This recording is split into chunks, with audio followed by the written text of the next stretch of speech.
Back to the Future is my favorite film of all time and one of the greatest ever made. The script, the characters, the effects, the comedy, the directing, the editing, it's all perfect and deserves the praise that it gets. But what if I told you that the story told in Back to the Future was not actually about everyone's favorite skateboarding rock star, Marty McFly? Wait, time out. Mark, what is wrong with you? Have you seen the film you speak of? Have you seen the posters, or the t-shirts, or the interviews? Marty McFly is definitely the main character of this movie. And you're right, Marty is the one we follow. He's the one we care about the most, he's the one who drives the plot forward, and he's one of the greatest movie characters of all time. But even with all that, he is not who this film is truly about. Now, just wait just a second. Back to the Future is not about Marty McFly. Are you crazy? Well, maybe, but that's not the point. This film is not about Marty McFly. It is about his father, George McFly. What, Lorraine? Now again, just hear me out. I'll get to all of it in just a second. But to properly explain this, we're going to have to take a step back and look at what was going on in film in the 1980s. The 80s was a huge time for movies. Movies like Jaws and Star Wars in the late 70s had paved the way for a new era of films that were making more money and drawing more attention than ever before. A major reason for this explosion of film revenue was the teenager. After the emergence of teen culture in the 1950s, film profits began to skyrocket and the teen demographics became the most important demo to studios. By the time the 1980s came around, teens were now dominating American culture. This resulted in an influx of teen pics for a new generation of kids. Alright, backstory completed. Now, back to the Future? Sorry, should have thought that sentence out more, but anyway, Back to the Future. While containing pieces of many other genres, such as action, adventure, sci-fi, and comedy, it was at its core, when you really boil it down, an 80s teen movie. Now, I capitalize that because it's an actual description of a formula used to make films. To explain exactly what that means, let's turn our attention to film critic James Thorburns' description of the 80s teen movie, or ETM for short. Now, it's a little lengthy, but just bear with me because it's perfectly spelled out.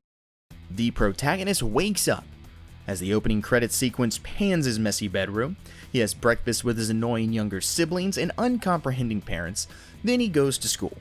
He arrives at the high school parking lot on or in his embarrassing mode of transportation and meets up with his equally low-status buddy. They walk the halls on the way to class and see the unattainable object of the protagonist's fancy, who is probably hanging out with her cool friends. The protagonist attempts to interact with the girl but is humiliated. Lunch in the cafeteria involves complaining about bad food, the spilling of food or beverages, and generalized ostracism. After school, our hero goes to his embarrassing part-time job and is once again humiliated. The protagonist then makes one last desperate bid to win the girl's affection and succeeds, involving her in a falling in love montage. But then, something happens and they are separated or estranged, but the big game, big dance, big competition offers our hero the opportunity to prove himself to the girl and everyone who ever looked down on him. He wins not only his self-respect, but also the girl whom he locks in a display case and to whom he never speaks again. Obviously, not every movie completely follows this exact pattern, but a majority of teen pics from the 1980s follow at least parts of these patterns. Back to the Future starts off following this pattern almost beat for beat. Marty wakes in his messy room, eats with his strange out-of-touch family, and skateboards to school because he doesn't have a car. The one thing that's different from that 80s teen movie formula when we start is that Marty already has the girl he's in love with, Jennifer. So that grinds the normal teen pic aspect of this film to a halt. But it's not too long after that when we realize that Marty is not at all the basis for this teen pic. His father is. Oh, no. When Marty accidentally drives the DeLorean back to 1955, he encounters his now same-age father, George McFly. Now, George fits this missing part of the 80s teen movie style much better than Marty.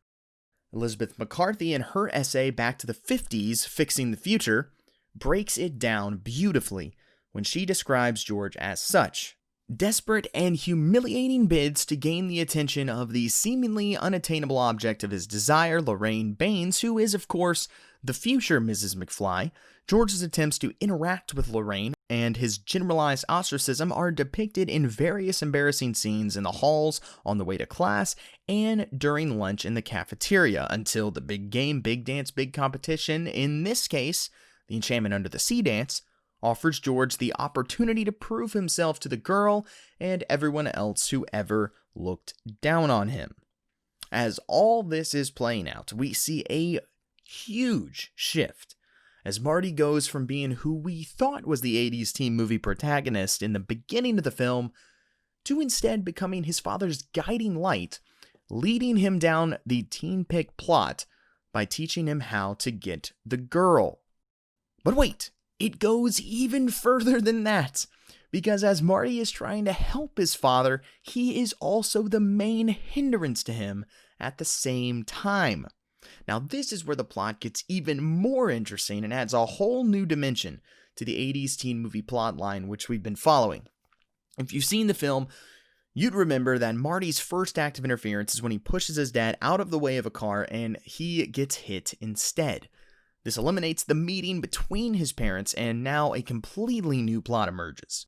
Marty must now take on the role of a mentor, trying to help his father get with his mother, while at the same time his mother is now attracted to him instead of George. We first see just how serious this is when Marty and Doc go to the school to see what they're working with. Marty tries to introduce George to Lorraine, but she doesn't even notice George and leaves him to slink away defeated. That's when it dawns on Doc that this will be a much harder task than originally thought. As George continues to fail over and over again, Marty gets more and more desperate. Jesus, George, it was a wonder I was even born. What? What? Nothing. Eventually, he puts himself in the position of the villain in order to force George to become the hero he needs him to be. Hey, you, get your damn hands off her. You really think I ought to swear? He is going to pretend to assault Lorraine so George can swoop in for the save.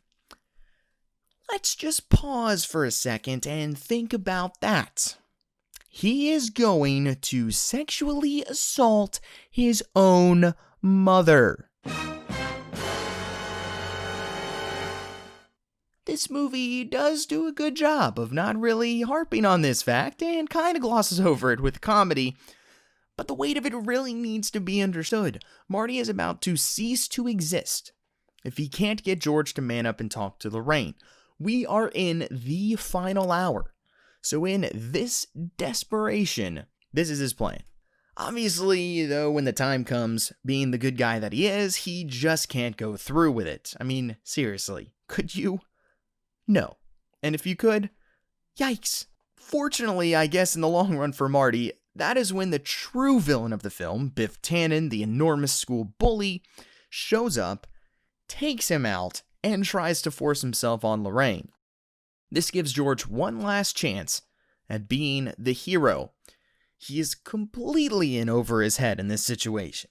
He can't bring himself to even talk to Lorraine, and now he has to be the one to save her from being raped by the huge bully. He gathers himself together, and we see everything that he has been holding inside him build up and finally break through. He decks Biff and becomes the hero. Becomes Lorraine's hero and becomes our hero. And he saves everyone in this movie, completing his 80s teen movie journey. George McFly is the true hero of Back to the Future. Thanks, guys, for watching. this first video in my Back to the Future series, there is so much more that I want to cover with this film.